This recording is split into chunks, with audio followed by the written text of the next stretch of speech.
يا رجل والله انت منها والله بقرت يا راجل. والله طلقت مني يا والله انت يا رجل والله طلقت من البيت بس تعال شوف واحد يخدم عندي يا بركة قالت لا ابو عمو. اي والله بقرتها والله بقرت انت ضلالي. طب تعال يا عم يا ابو عمو. والله بقرت والله طلقت بقرت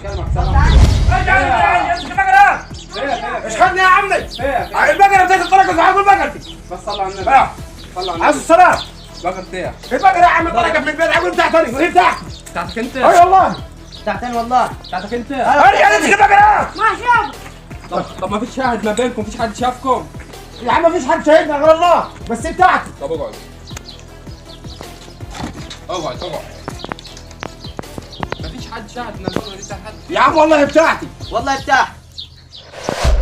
طب انا عندي حل واحد، يا عم زي بعض حل لنا الحلة دي ان البقرة دي تتذبح وانت تاخد نصها وانت تاخد نصها. يا عمي ماشي زي بعضه. لا يا عم لو على الذبح يا عم اديها لها خالص ما عايزهاش يوه يبقى البقرة بتاعت الراجل ده وانت هتلبط عليها. ايوه والله بتاعتي خد بقرتك وامشي. بارك الله فيك يا راجل ده الراجل ده ضلالي يلا هذا البقرة ولا مين هذا ربنا.